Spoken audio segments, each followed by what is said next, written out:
Dear Heavenly Father, thank you for letting us come together today in the friendship that you have bestowed on all of us. Thank you for letting Larry have his heart procedure done, and he's doing very well. Thank you for allowing him to come today. Thank you for all of the great things that you have given us, and please, by all means, bless the folks who are in Kenya, bless the folks who are in Ukraine, that they can resolve their problems, and for all of the folks who are ill or recovering from illness, please hold them in the palm of your hand and give them your grace to heal easily. In Jesus' name we pray. Amen. Amen. Amen. Karabuni. Karabuni. Karabuni is Swahili for welcome all. So today we're going to talk to you all about our trip. There were about 13 of us that went to Kenya for a mission trip. And this is the journey, of course, which is every Sunday, most every Sunday up here at 10:45. So we went, 13 of us went on the Kenya trip. Some were from England, some were from here. Renee was there as well, Bill was there, and I was there. So this first picture shows us at one of the locations that we stayed. We actually did do a safari during this trip as well. Our main mission, of course, was to be there for the kids and the village of Utangi.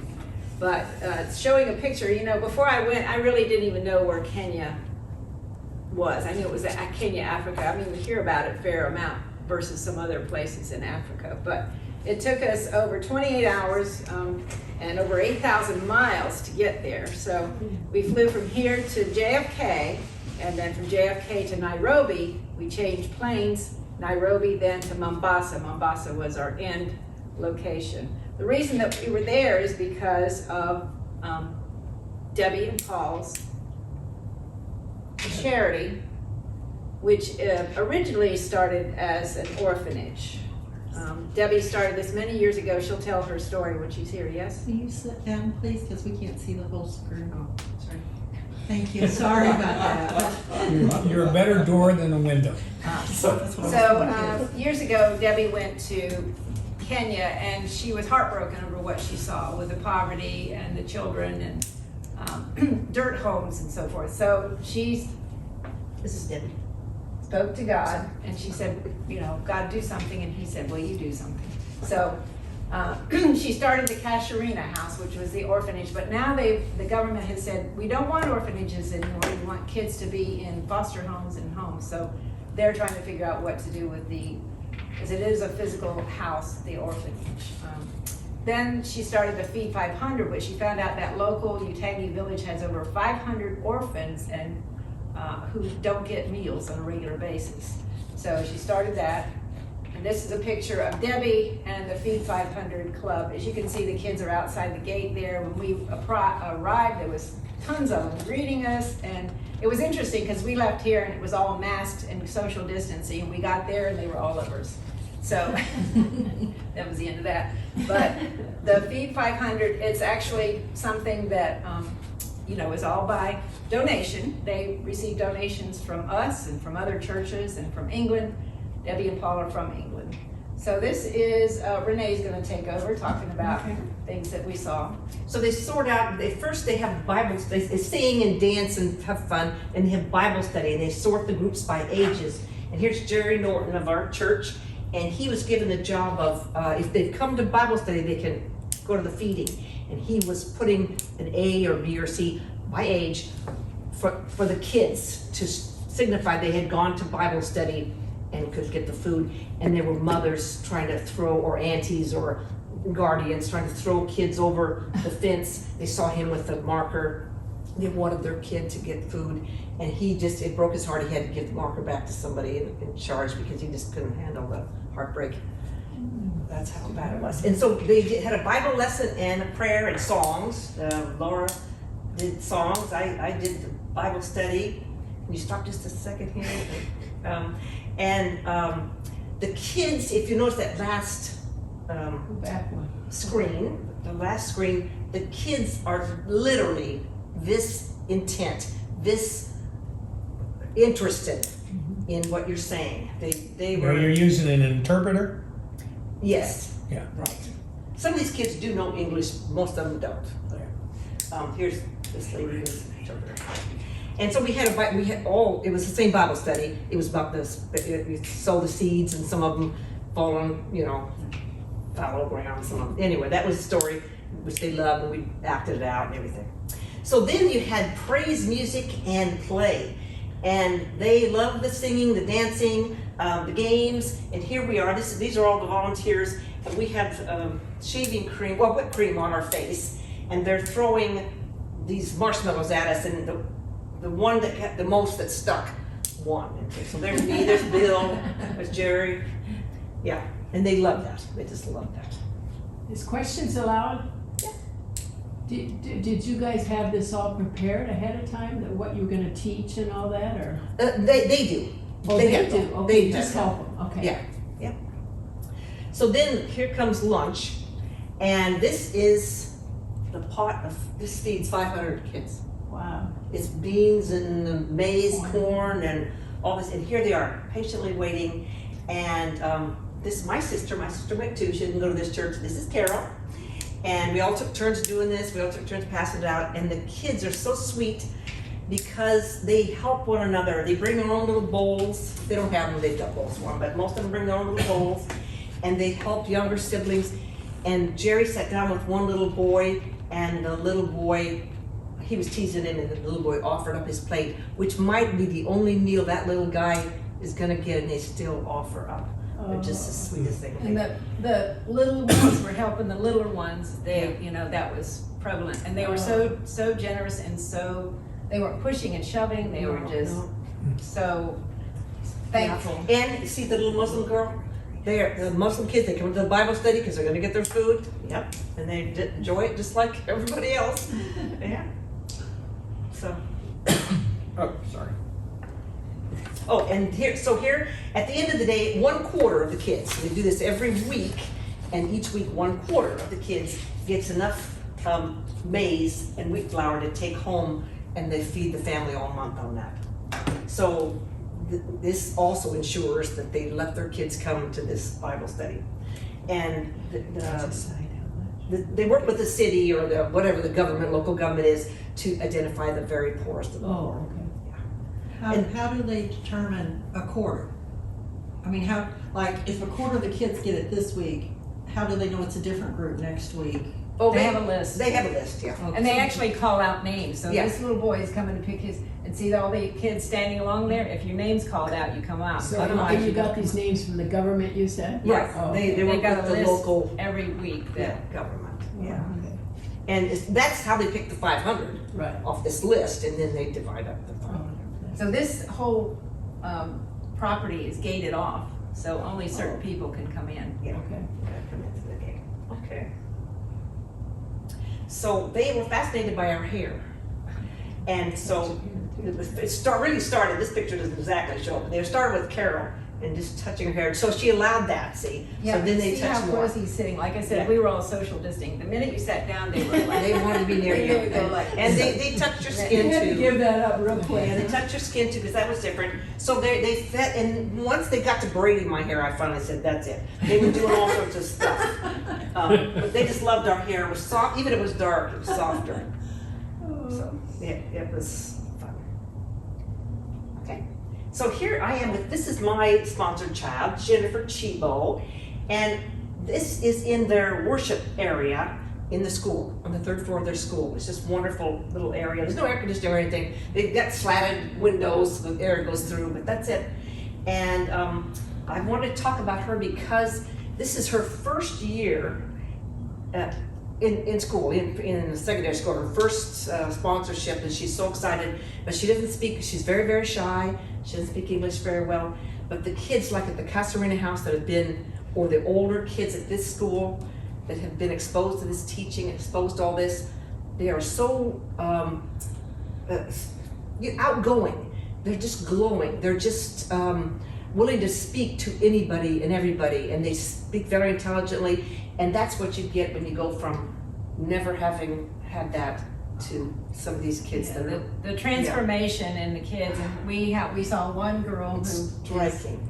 is now graduating, and she came there as a Muslim in the full hijab, black, everything. Now, they tell them they're not allowed to do that at school anymore because it is a Christian school. So they have to agree, if you're Muslim, you can come, you're welcome to come, but we don't wear those here, and we don't worship anybody except Jesus. So there are Muslim people that come there, but the transformation, you could see, Oh you my could gosh. see from one grade to the, Uh-huh. and the students, you could see the transformation through the Yeah.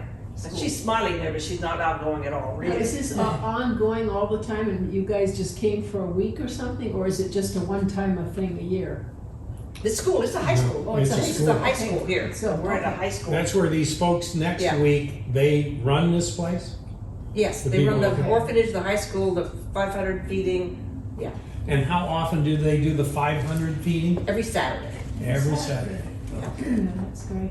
Hard work. And where do they get the money to feed those 500? Is that just churches? Well, yeah. Or the Donations. US government or? No. It's all All donations. donations, all through their mission.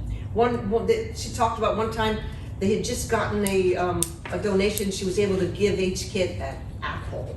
Well, that was just unheard of for those kids to have a fresh apple. They just thought that was the best thing in the world. Every kid got an apple, because they had gotten a little extra donation. Wow. Wow. So everything is, and it's definitely appreciated. Those kids don't take anything for granted. Is that this you? I don't know. Okay, the Casuarina House is the orphanage that they did start in 2009. So that's a picture on the left. It's a physical building, and it's quite amazing. Did we already skip the village pictures? We haven't got to it yet. Okay, so it's in this little town of Utangi, which it's interesting because it wasn't far from where we stayed, which was tourist area, more commercial, but the minute you get off on the side roads, the dirt roads and everything, you run into all dirt and poverty. You'll see those and pictures. We'll see those pictures in a minute. So these are some of the students. These students have been there since 2009. So now they're becoming adults because they were children when they first went there. But the good news is they're trying to figure out what to do with this house, this home. So it's probably going to be a safe place for them to be. And many of these men are now back helping with the feeding program. They're back helping with the school. They're in the praise and worship band. So it's a cycle of them gaining the knowledge and, I mean. But just you're see- saying that this place is going to be closed, the No, orphanage? they're gonna use it, but they think they're gonna use it like a safe. They're gonna house. have to repurpose it. It cannot be an orphanage. can't. They They're not cannot- taking they new can't- orphans. They can't take new orphans in. So because they're dealing with these high school students, which is what these, most of these kids are now, they're in school and they're not necessarily going to celebration school, but they are going to school, is that they really don't have any place to be. And so they're trying to determine what they've got to do to turn it into a safe house, because it can't be licensed as an orphanage. Yeah. Okay. I guess like in Haiti, the orphanages have become just as bad as anything else. Well, the Yeah. leadership on him, we had heard that it's gotten very corrupt, and the The people corruption. that ran them or something. So, These are the pictures of the handprints of the first students that were there. And we went there, they asked us to go and paint. As you know, when you go on mission trips, you do things like the feeding program, the teaching the Bible lesson, and then they were asking us to paint. There's a couple of people that are standouts, if you will. One is Nicholas. He's now studying IT in Mombasa. So he started out in this orphanage, went to the high school. We started out with a feeding program, then the orphanage. Now he has gone to university and he's studying IT. Angela is studying social work, and Rahima is becoming a lawyer. So there's three success stories, if you will, of children who went through this. Yeah. Oh, that's great. What the impact that it had on their lives. So when we got there, they were thrilled to welcome us, and of course they jumped right into some music and dance, and very talented group. They just used whatever resources. Of course, they didn't have any real instruments, but on the left it shows it's a box that he used for a drum, and great music they made. And they taught us a couple of their dances, and we taught them the electric slide. And then they served us lunch, which this lunch is much bigger and better volume-wise than what they typically get each day. But that's part of living here too. They get food, of course. So this is a lunch they served us. Is it mainly rice and what, chicken? Rice, beans. No meat. No meat, no It's meat beans, at all. rice, Beans. and root vegetables. Oh. And then see the little heart they made out of the Yeah. vegetable. So they have like a house mother there that lives there, and a man who lives there that manages the whole thing, and they keep the kids in tab, if you will. Then some of us went out while the others were painting. We switched over. Some were painting, some went out for a prayer walk to the local village. So we walked through the local village, and we took Bibles, and some people spoke English and some did not. There was a Bible that we had, it was half Swahili and half English, which was good because Paul would give them a Bible and say, what's your favorite Bible verse? And they would either read it in Joel, yes, Swahili, that's what I was gonna read. Read it in Swahili. Swahili or in English. Oh, that's great. Yep. So I was just gonna tell you that Jerry Norton had been here, he was gonna tell you this story. But we went out and did, that spoke to these people in the village and did this prayer walk. And he wasn't doing that part of it, but he just kind of was talking to the little kids and stuff. He was very drawn to the little kids. And one of the kids they used the Bible to read, and they're practicing their English. And so she opened the Bible up, and she pointed, it was Job, she opened it to Job, and she was reading, she pronounced it Job. But anyway, she took her little finger, and Laura gave me this, and pointed to a verse, Job 31:15, and she tried to read it, sounding out the words. Did not he who made me in the womb make them? Did not the same one form us both within our mothers? How perfectly God gives that verse. They are from across the world but have the same God. So that's what Jerry. Yeah. So that was very moving. Yeah. So as we were walking forward, some people would come out to greet us, other people would just kind of stand back. This picture on the right is a girl who can't go to school anymore because she doesn't have a sponsor. She's only 14, but she can't go to high school because they don't have any money for the family. But they were very receptive to us, and they took the Bible and they read, and we all prayed together. So it was amazing how receptive they were to us. There's a lot of Muslim impact in this area, and as a matter of fact, there's some huge mosques that are there. Speakers. Oh, I didn't say that. Speakers up in the Speakers, sky you that know, come out 5 times a day Yeah. and praise Allah. Call to prayer. Yes, Yeah. so they, We have pictures of that later. Kind of creepy, isn't it? Yeah, we do. this is a picture of all of us painting, trying to organize ourselves. It was interesting, Carol. yeah, because the paint was like, Old It's fashioned. lead-based paint. I don't know Strong, what it was. wasn't it? It was, It was it like was watered Home up. Depot cheap. But was it real strong smell? No. Oh, good, Oh. okay. It When I was wasn't. in Israel and Palestine, it was The old fashioned. lead-based paint we were putting on the walls. Strong. Well, this, when you Good. did it, we had to stand back and go, is that where I was painting? Because it didn't seem to You have couldn't enough. see it, Yeah, huh? it didn't cover. But- It was a wattle and daub Yeah. construction. It was not with fiberboard like we have, fiberboard that we have. And so you put the paint on it, it just, because there's no humidity, the paint just sucks right into the wall. Yeah. So this is another person, Monica, that went with us.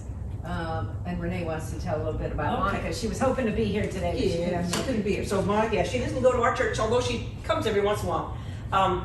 But she was a valued member of the trip. She really, really threw herself into it. And we're out here in the blazing sun, 105 degrees at least, and it is hot. And these kids see how they're barefoot and everything, and so she saw one little girl hopping from foot to foot to foot. Some of them, like brother and sister or two sisters, they would share one pair of flip-flops, and they would stand on the one flip-flop they so had, hot. and then or a piece of cardboard they brought. So anyway, Monica saw that little girl just hopping, and she took her shoes off and gave it to the little girl. And So there's that's- Monica without her And there's shoes. that without her shoes, Mm. because she gave them away. Yeah. And this is Jerry. And there's Jerry and Laura, they wanted to be here.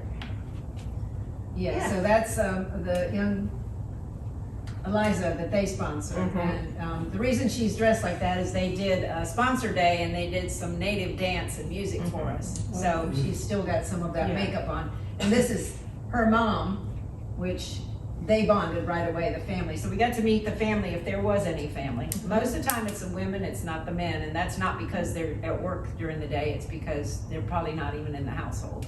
So Jerry and Laura's family actually made a dress. This is Laura. When she got back, she gave a dress to her granddaughter. That was made by the lady from Africa, the mom. So you can imagine, they have no money, but they took some money and bought the material and made this little dress as a Wow. gift. That's Thank you. Special. Go to school. This is a picture, a video of the school that was just finished. As far as, you know, they took years to build Is that onto close it. to the orphanage or not? It's near-ish. Near-ish? It's in the village, but not. It's near. So you can see the fences, the gates. They built one floor each year as they get money. As they had the money, funds coming in. So you can see it's just hard rock, dirt. They were in a drought, so it was even the hard rock was exacerbated. This is the chorus that they had. The lady that's leading the chorus in the red dress, she's not even paid. She's a teacher there, and she does all the music and art and drama and all that. She loves it, but she doesn't even get paid because they don't have the funds for a position. But yet she comes there and does all this, and you can tell the students just loved her. Now, is that Celebration High School named after Yep. this This city? church. Because we This town. donated so much. Because we, as you said, they started out, as they got the money, they would build onto it, and they just now finished it. And so it's got running water, it's got toilets, it's got electricity. None of that is outside those gates. This is like an oasis, you know? Yeah. So next is Renee. Okay, so we had an opportunity, if we wanted to teach, and here's Jerry teaching. He taught some business. Bill and Carol taught about celebrating Christmas around the world. And you're going to go into a little bit more on that later. Okay, so anyway, he was all excited. He just really enjoyed the children, and he was very excited about being a professor. And he taught all. They gave us kind of one day, but he wanted more days, so he did. He taught more days. So as you can see up on the wall, there's not a lot of resources that Yeah, they this had. is the resource. They had to tape things up on the wall. So we said to the school, when we were gonna do the Christmas around the world, they said, what do you need? And I said, well, do you have any maps? Because we were gonna say Christmas in Sure. Sweden, Christmas. And they said, well, and they gave us just a little atlas. And they said, well, this is what the teacher has. And I said, oh, but, so I said, well, what kind of things do y'all need? Because I didn't see any resources around, you know, how we normally have things in classrooms. So they gave us a list while we were there. Yeah. And we had everything from maps of Africa, maps around the world. There was a periodic table. They do study chemistry, and you know, you would think it's a regular high school. So there's they asked for a skeleton, and you can see. I thought it was going to be like a skeleton, Life size. human size, adult size, but it was child size. So we ended up collecting and getting money. So they had the skin, the ear, because these kids are going in. Some of them want to be doctors. Some of them want to be dentists. You know, there's all kinds of wants, and so we were thrilled when they said, "Well, these How kind of." many kids in this high school? It's going to be 260, Wow. 240. And how many teachers? Do they have trouble finding the teachers to teach it? They don't have trouble as long as they have the funding, and so, but they're very, very careful. It has to be Christian. It has to be a Christian lifestyle Right. and a love of Christianity, because that's part of what this school is all about. So they don't seem to have trouble finding teachers, although they've had some that have passed away, and you know, in and out, how that's Right. typical. So the other thing that they said, a couple people that were there did not sponsor students before this. So they said, well, what can we do to make an impact? And they said, well, we got an idea. Debbie thought about an idea, and it had to do with Frank, who was the bursar at school. His family actually owned a little shop, and they said, what we can do is get Frank's family to get a bag of food together. For $15, a bag of food served a family of 4 for a month. Wow. So if you could contribute $15, which we got 20-something of us ended up with bags of food. So this is us distributing the bags of food to the families. And the secretary there at the school knows who's the neediest of the neediest, and so if it was us sponsoring a student or And is she otherwise. the one that collects the food too, or do they get to feed themselves, or how does it work? It was Frank.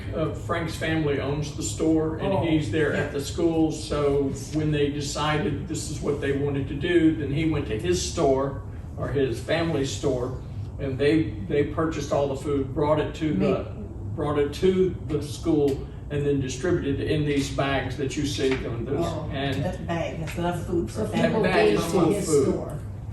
So there was tea in there was sugar, there was beans, Honey. there was rice. What? Honey. no, I'm going. Honey, really? I don't There was remember. honey. Anyway, the staples, if The you will, staples. that would keep a family of Wheat four. flour, maize flour, tea, sugar, But salt. people donated Beans. to the store so he could do this? No, No. No. We We donated donated. You $15. donated, okay. We We gave him donated. $15 and he at the store Frank's collected store. all. Oh, okay. So then they put it together from the store and then. So the Circle of 15 life. the 15 of us that were there, plus some people were talking to Carol on the internet, and they were saying, we want to do something, we want to do something. And so Carol got money from other folks over, from here, and then the 7 of us, or the 14 of us, did most of it, put So our are they still money. doing ongoing where you can donate to that or anything? You can. I'm glad you asked that. We're coming to. We'll get to that. I'm glad you asked that.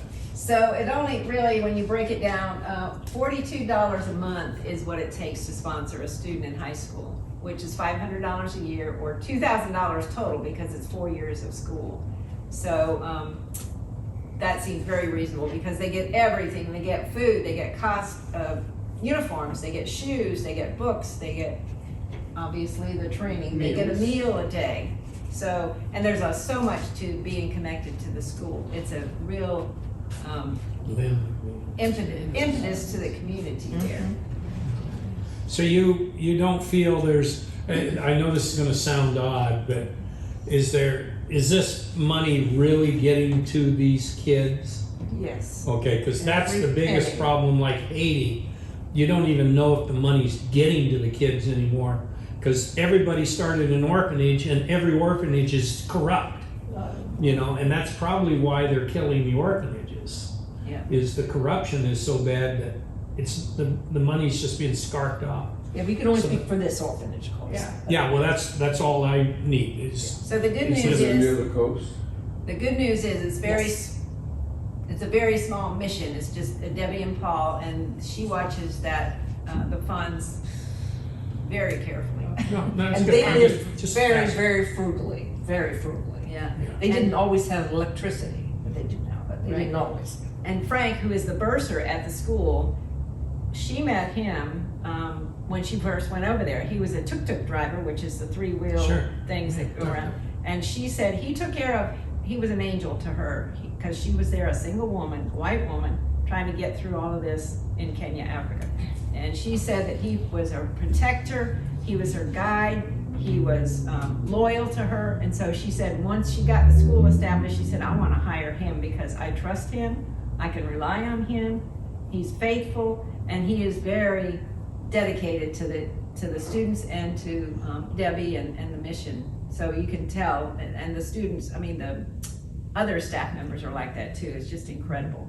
That's great. So yeah, the other needs that we found out while we were over there is they have several wells, and they were all going dry while we were over there because they're in such a tremendous drought. So they've only built shallow wells, if you will. So they needed to dig deeper because there's a lot of water right underneath there. This is close to the ocean, and there's a bed of fresh water right underneath where they are. But it takes a lot more digging to get to this.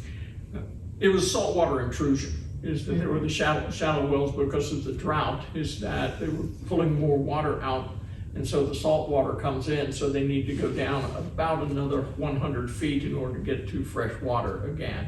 And Well, so- they had to rent a truck to go to the ocean to pull out water just to flush the toilets at the school. So they're now purchasing their fresh water they're purchasing their fresh water, and they're using their well water to do the toilets and all of that. But so, you know, the fact, but then someone gave them the money to buy the truck, and someone gave them the money to put the to put the cisterns on the roof of the place. So, you know, it all the money and all the needs showed up at the same time. But digging the wells deeper would be, you know, a long-term solution.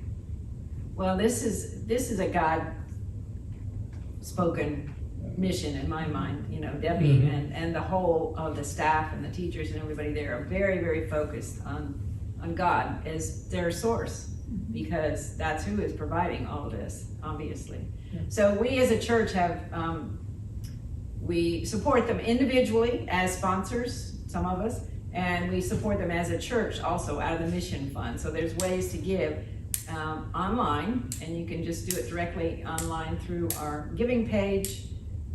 There's drop downs there, and it says Kenya. There's also another drop down for Hope Center and for Ukraine. So there's different drop downs that you can actually donate to directly. And it goes, and I didn't know this before I became a mission elder, as it goes, the full amount goes to them. In some churches, apparently the church takes the 10% off or something. I don't know. But anyway, that's not what we, if I give $100, $100 goes to them, Okay, good. which I love. Yeah, that's- So then the other thing that takes place is several times a year, we take the bulk funds and we wire them to Kenya, because she asked me to do this waiting until we got the bulk funds, because otherwise if you send little dribbles and drabs, they just suck it up in fees, and exchange rate is no good. So she said, wait till you get X amount. So we do that usually just before this school year starts again, and then we can make an impact